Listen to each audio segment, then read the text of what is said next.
Então, mais uma vez, uma boa tarde a todos aqui presentes, aqueles que nos assistem também pelas mídias sociais, que todos possam receber o nosso abraço fraterno.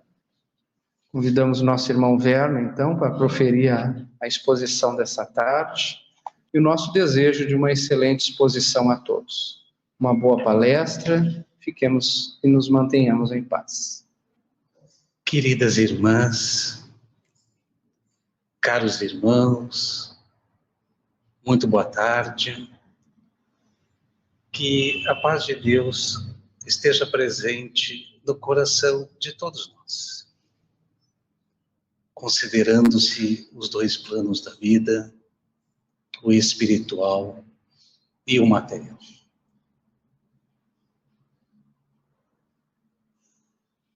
Hoje nós vamos conversar sobre Jesus, este amigo, um grande amigo.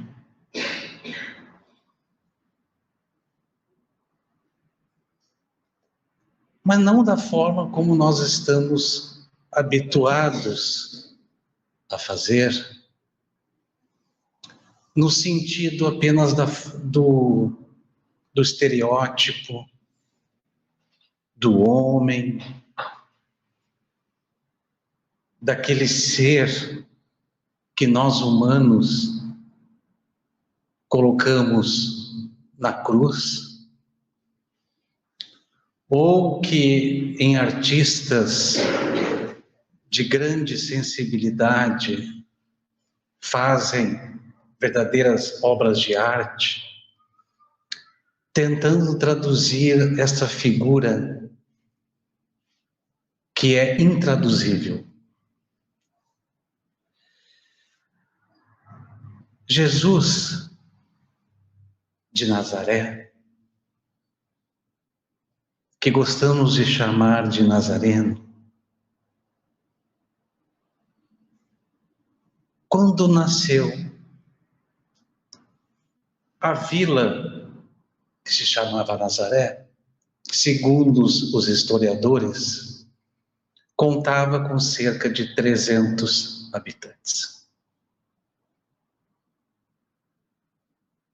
Muito pequena. É como imaginar hoje um lugar com 300 habitantes. Provavelmente a gente nem sabe que existiria Nazaré.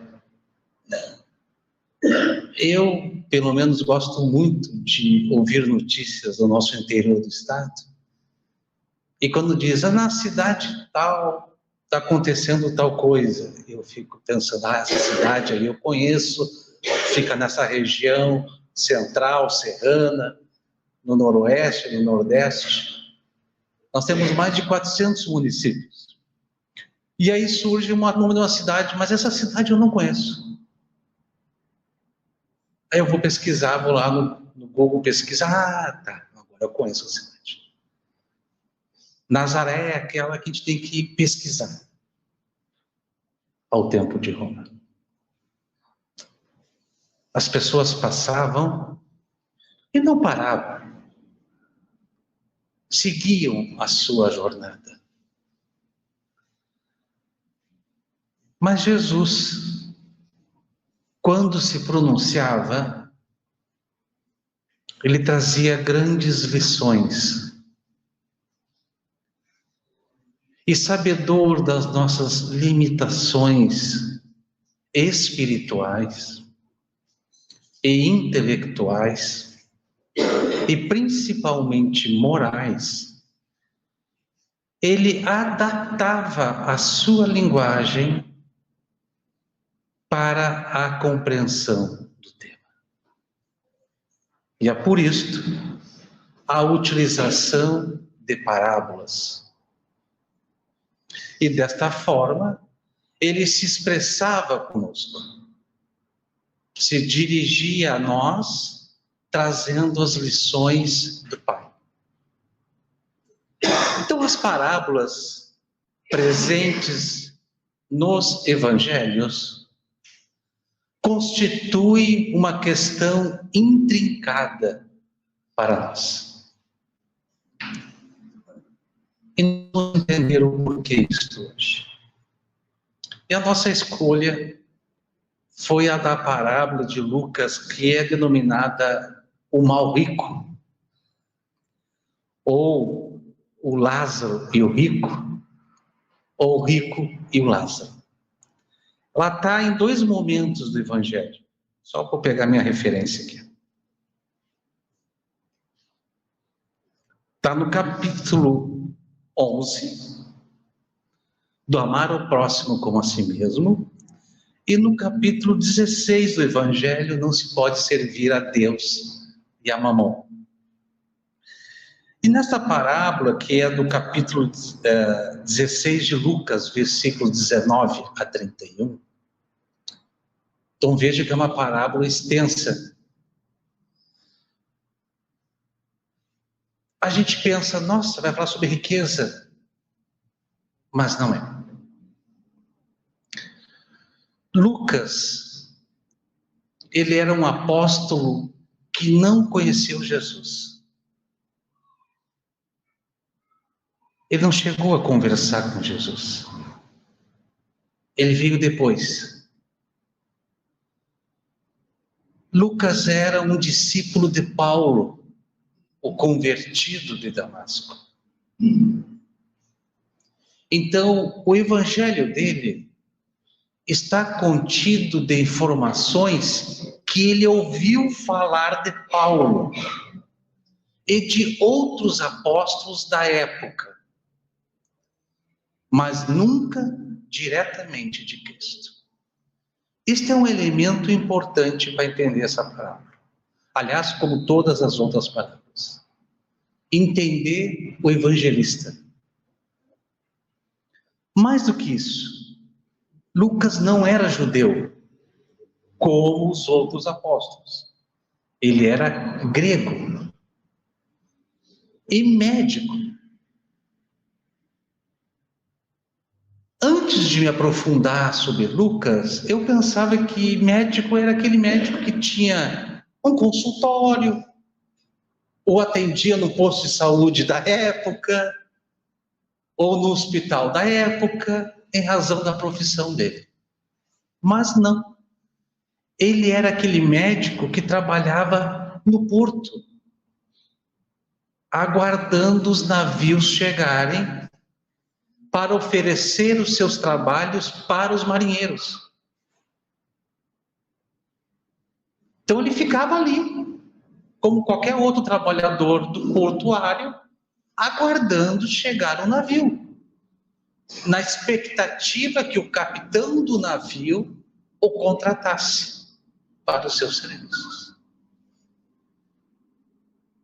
E a língua grega era a língua mais falada naquele local. E aquilo facilitava muito para ele. Além do que, numa grande viagem marítima, ele era contratado para ser o médico a bordo do navio para tratar das pessoas. Porque as condições de viagem da época, ele saía numa época e voltava em outra estação. Eram viagens de meses. E uma viagem bem planejada e organizada exigia ou recomendava-se um médico presente, porque a questão da saúde iria vir. Por que nós estamos desenhando Lucas? E vejo que em nenhum momento a gente parou para descrever Lucas. Nós estamos desenhando o pensamento de Lucas. Era porque ele lidava com os estrangeiros. Ou como diz na palavra bíblica, os gentios. Já ouviram falar? Os gentios. Gentios é sinônimo de estrangeiro. Em hebraico é estrangeiro. Então ele falava e conversava para pessoas que não conheciam Jesus. Pessoas que nunca ouviram falar de Jesus. Eram pessoas da Babilônia, sumérios, egípcios, indianos, pessoas que não haviam nem sequer pensado que existisse Jesus. E como apresentar Jesus para eles? Falando através das parábolas. Da mesma forma que Jesus fazia. Ele não chegava dizendo, olha, Jesus foi crucificado, como nós hoje fazemos. Teve uma coroa de espinho, teve os seus pregos enfiados nos braços e nas pernas. Ele apresentava Jesus de uma forma diferente. E o original dos evangelhos tinha um desafio na tradução. Porque a língua hebraica, ela é uma língua que tem múltiplos sentidos. Uma palavra pode significar muitos sentidos ao mesmo tempo. Vou simplificar. Vamos fazer a parábola do gaúcho? Eu vou falar e todos vão entender. Acordei de manhã, botei o pelego no cavalo, vi a geada do campo e fui campear, junto com meu Cusco, meu companheiro fiel de todos os dias da madrugada.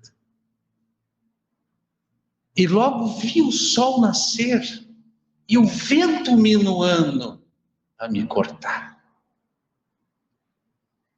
Eu percebi na chama crioula a força da vida.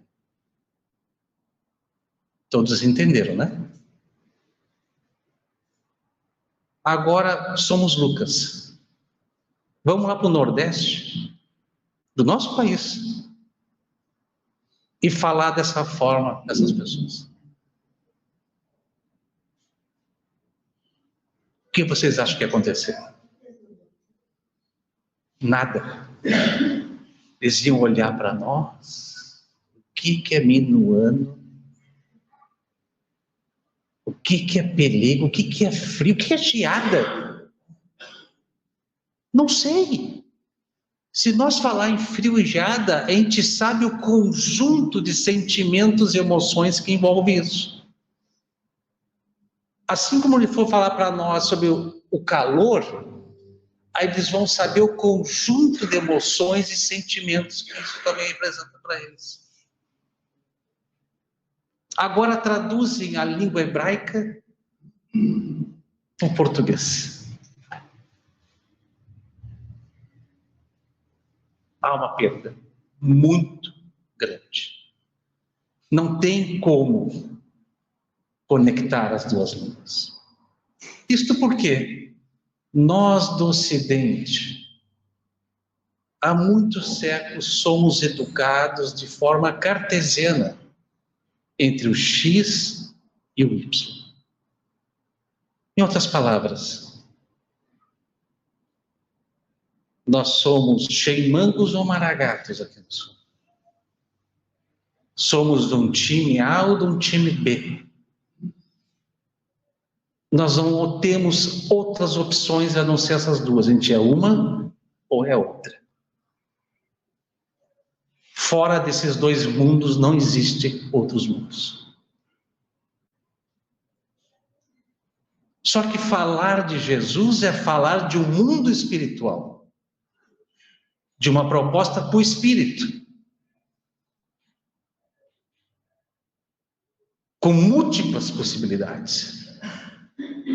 E que a lei de amor ela vai permear todas elas. E de um Deus infinito. Foge do mundo do X e do Y. O que dificulta muito o entendimento e a interpretação das parábolas. E aí nós, com todas as boas intenções e com os bons méritos, queremos reproduzir o sentido da parábola no sentido teleológico, trazendo tratados, teses e dissertações. Enquanto que isso não era a proposta de Jesus. A proposta de Jesus era a proposta da vivência, do sentir.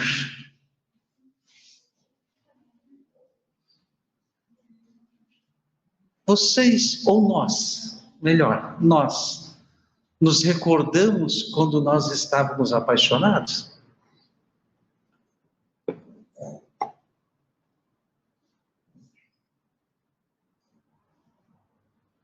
Nos recordamos?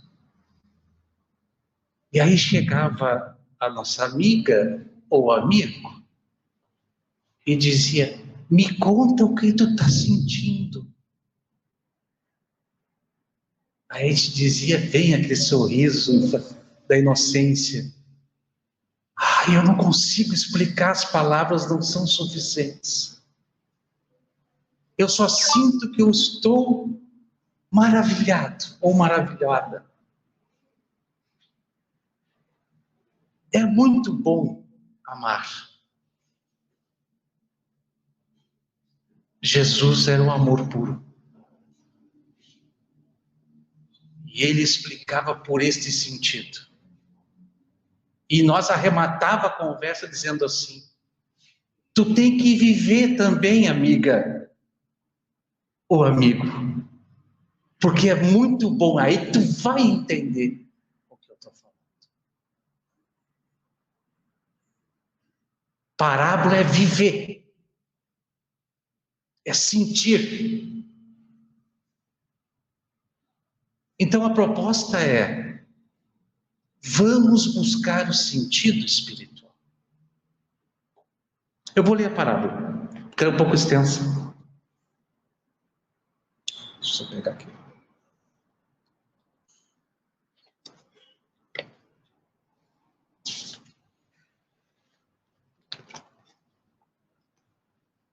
Está no capítulo 16. Havia um homem rico que vestia púrpura e linho e se tratava magnificamente todos os dias. Olha que espetáculo! Qual era a roupa da época? Algodão. Esta era a roupa comum do povo da época. Ele não usava algodão.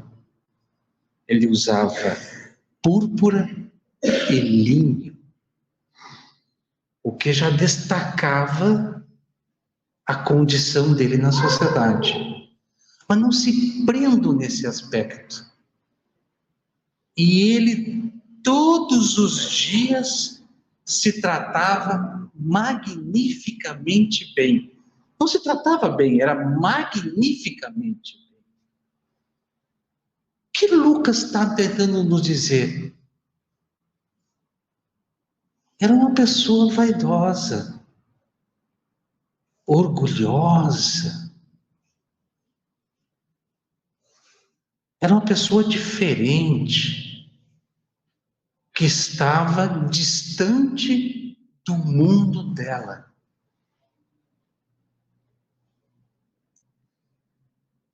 Havia também um pobre.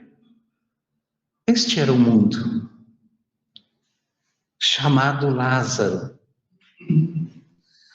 deitado à sua porta, todo coberto de úlceras, que muito estimaria poder mitigar a fome com as migalhas que caíam da mesa do rico, mas ninguém lhes dava, e os cães lhes vinham lamber as chagas. Lázaro é o nome do outro personagem, mas aqui não é o nome próprio. Lázaro em hebreu significa Deus no auxílio. Para o hebreu, Lázaro significa Deus está no auxílio. Então, na porta deste homem orgulhoso e vaidoso, estava Deus no auxílio. Este é o sentido que a parábola vai dizer. Ali estava Deus no auxílio, na porta daquele homem. Ora, aconteceu que esse pobre morreu e foi levado pelos anjos para o seio de Abraão. Para os judeus, Abraão era o pai de todos. Então ele foi direto o pai dos hebreus. O rico também morreu e teve por sepulcro o inferno. Foi ao contrário do Lázaro. Quando se achava nos tormentos, levantou os olhos e viu de longe Abraão e Lázaro. O pai dos hebreus com o Deus no auxílio, Lázaro. Ele viu de longe eles lá. E exclamando, disse essas palavras: Pai Abraão, tem piedade de mim e me manda Lázaro. Olha, me manda Lázaro,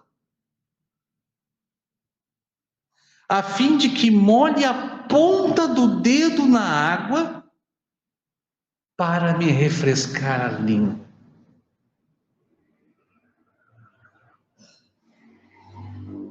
Pois sofro horrível momentos de tormentos nestas chamas.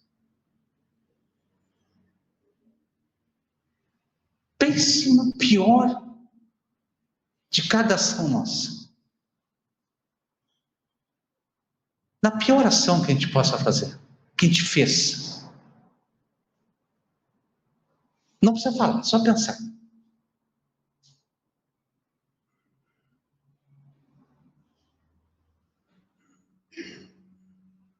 E aí a gente se encontra contra a sua própria consciência.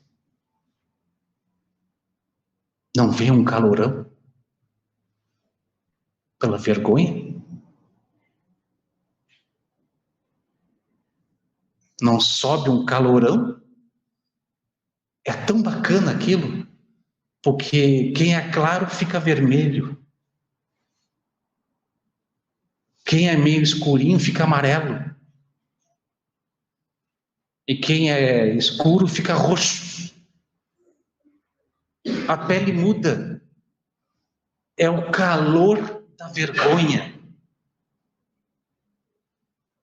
E a gente pede só um dedinho de Lázaro molhado para aliviar os nossos tormentos. Me auxilie, Deus.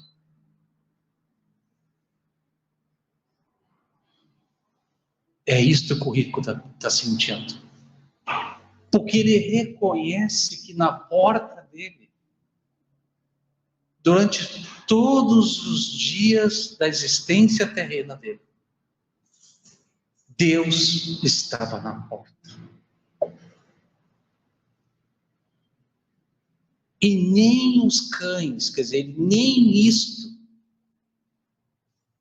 ele autorizava que aliviasse a situação daquela figura que estava sofrendo na porta dele, que era o Deus no auxílio. Quando ele chega no mundo espiritual, ele vê Lázaro ao lado do pai Abraão e reconhece o equívoco. vem esse calor. Me dá a ponta do teu dedo, Lázaro, para me acalmar.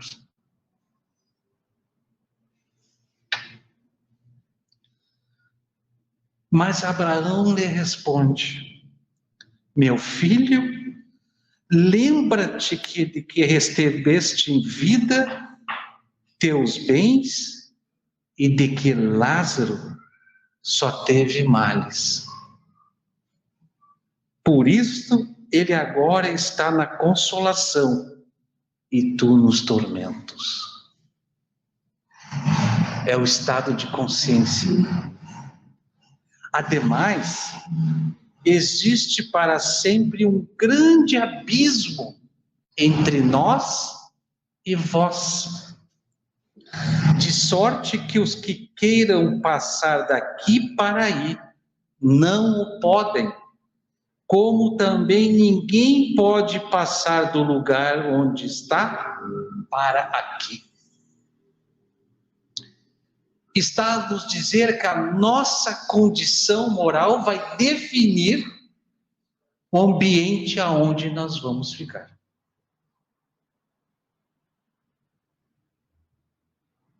Então não adianta só pedir. Lembra daquela passagem da advertência do Cristo? Muitos vão dizer: Senhor, Senhor,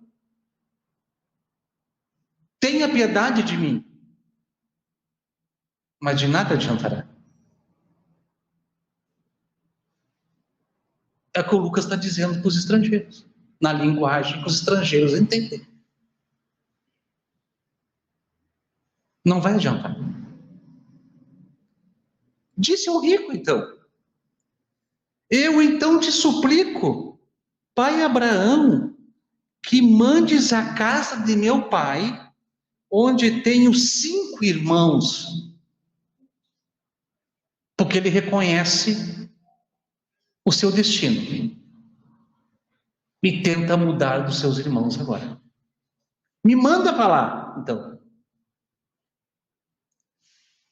A dar-lhes testemunho destas coisas, a fim de que não venham também eles para este lugar de tormento.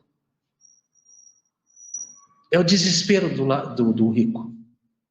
Me manda voltar para lá, então, para que eu testemunhe para os meus irmãos e não façam o erro que eu fiz. Então Abraão lhe retrucou: eles têm Moisés e os profetas, que os escutem. Aqui entra Jesus. Não precisa tu voltar. Eles já têm Jesus. Que o escutem. Escutem Jesus. Escutem o Nazareno. Não, meu pai Abraão, disse o rico, se algum dos mortos for ter com eles, farão penitência. Olha só. Vou abrir um parênteses. Se alguém tinha alguma dúvida onde encontrar a comunicação do mundo dos mortos com os vivos, é só ler essa parábola, está claro que é. Comigo eles vão ter penitência. Eu sou um irmão deles. Deixa eu voltar. Respondeu-lhe Abraão: se eles não ouvem a Moisés, nem os profetas, novamente Jesus. Se eles não escutam nem Jesus, também não acreditarão ainda mesmo que algum dos mortos ressuscite.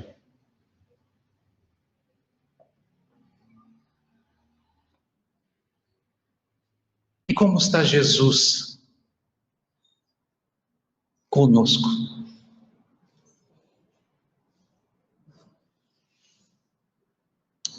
Perceber a forma com que ele apresentou Jesus? E perceber a forma como nós nos apresentamos a Jesus?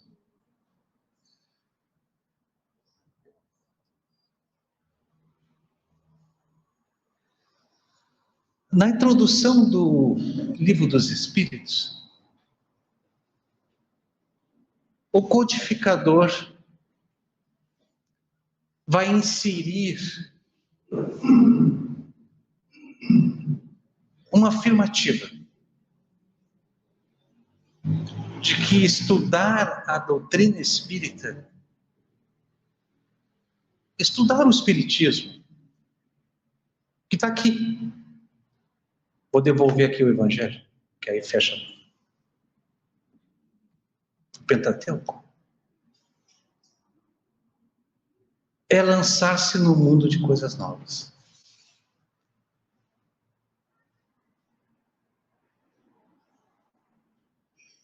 É como Lucas fazia para os estrangeiros. Porque os estrangeiros tinham seus deuses, tinham suas convicções, mas, geralmente, elas estão vinculadas à riqueza material. Então, ele pega esta estrutura de riqueza material, transforma na proposta espiritual e apresenta para esses estrangeiros. Se permanecer vivendo de forma egoística, orgulhosa e vaidosa, sem ver quem está na tua porta,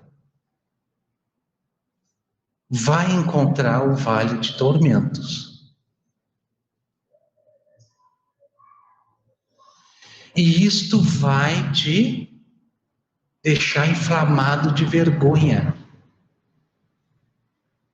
E pedirás que uma ponta de dedo, olha só, molhada, alivie a tua dor. A caridade apaga a multidão de pecados.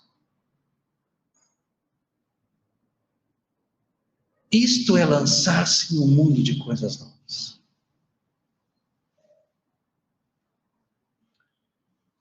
Isto é lançar-se.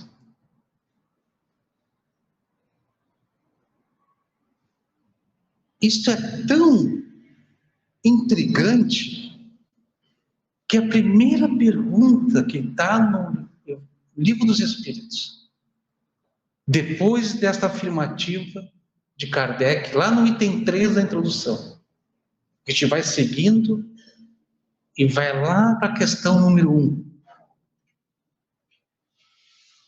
É como Lucas. Ele muda. Sabe por que ele muda? Porque nós sempre perguntamos quem é Deus.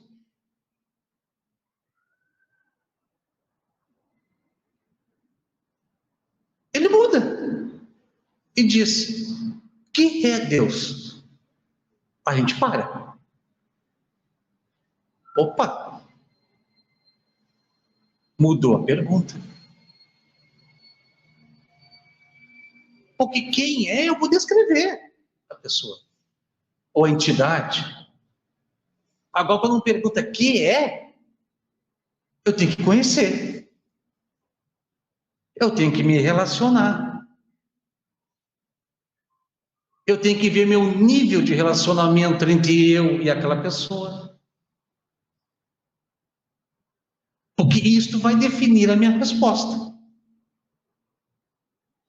E logo na questão número 23, na sequência, Kardec vai perguntar, mas o que é o espírito, então? Porque a resposta do que é Deus é a inteligência suprema. Tem mais, mas vamos ficar nessa parte aí.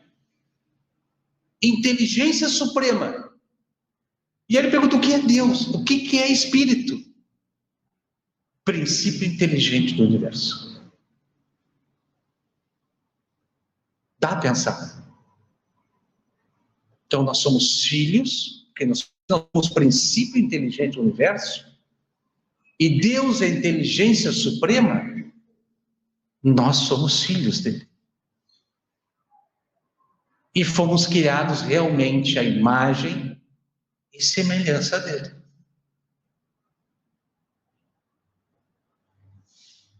Só que precisamos nos reconhecermos filhos de Deus.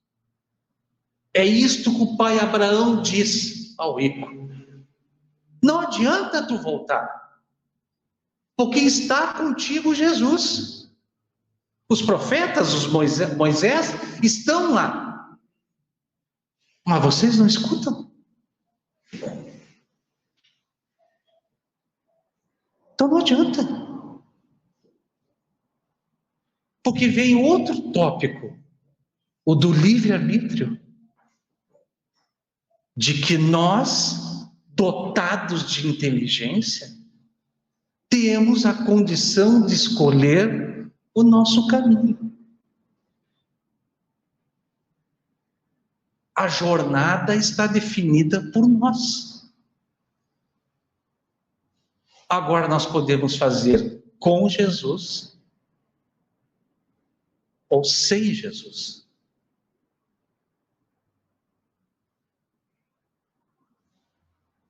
Sem Jesus, nós já sabemos o que nós estamos, o trajeto que leva.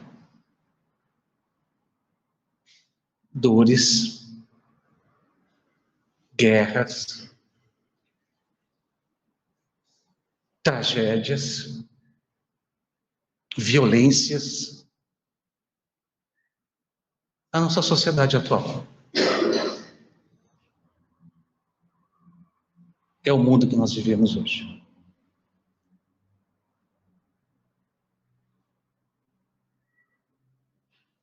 Com Jesus nós vamos ter dor também.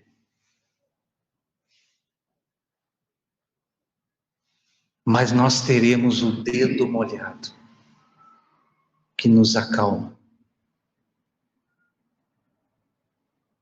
que nos apazigua, nos dá a serenidade de prosseguir. A tranquilidade de prosseguir. A certeza de que somos seres espirituais.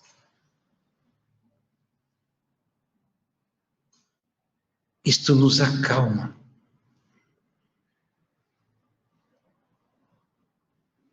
Como dissemos, não vai impedir a dor, mas ameniza. Porque aqui, sem Jesus, nós temos o desespero. E com ele vem a depressão, vem o suicídio, as doenças humanas,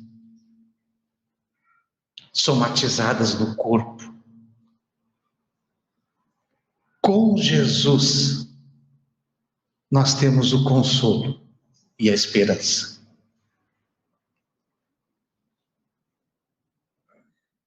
Nós gaúchos aqui, em maio deste ano, tivemos uma dura prova. Muito dura. Que ainda as feridas estão abertas, não cicatrizadas. Que com o tempo vai cicatrizar. Mas o que nos move a prosseguir? A fé e a esperança.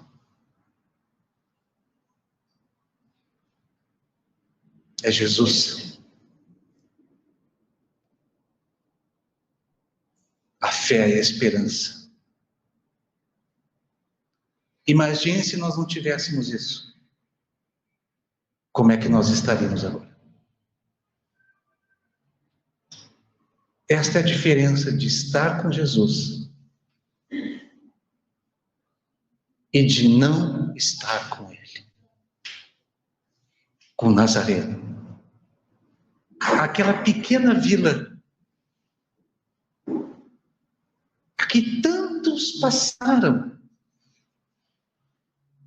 que tantos transeuntes, viajantes, cruzaram aquela estrada da Galileia, mas nunca pararam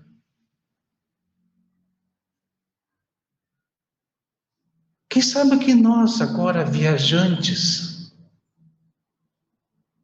da alma, do espírito,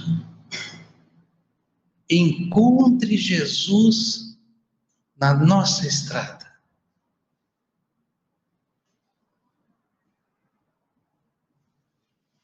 E escute ele falar. Escute o que ele tem a dizer para nós. Porque as parábolas nos expressam este convite de sentir Jesus. É tão bom. Por amar ao Mestre, é que nós estamos aqui hoje.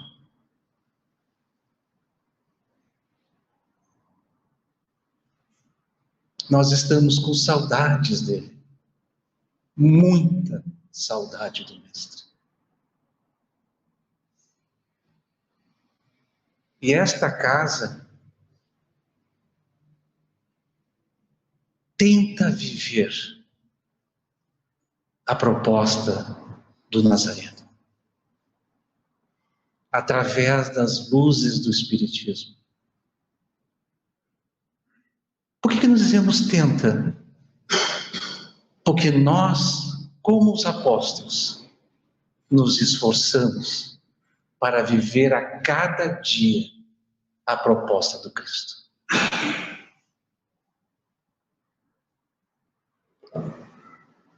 No livro Consolador,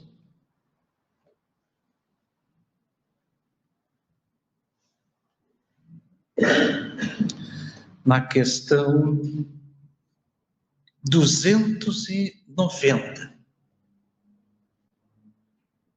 para a nossa reflexão final.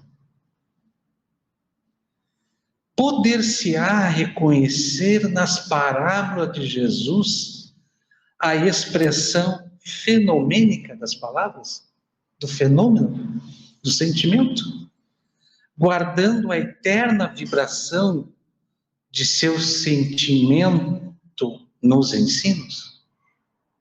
Quem responde é o Emmanuel. Sim. As parábolas do Evangelho são como as sementes divinas que desabrochariam mais tarde em árvores de misericórdia e de sabedoria para a humanidade.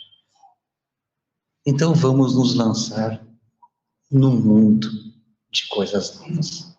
Muito obrigado.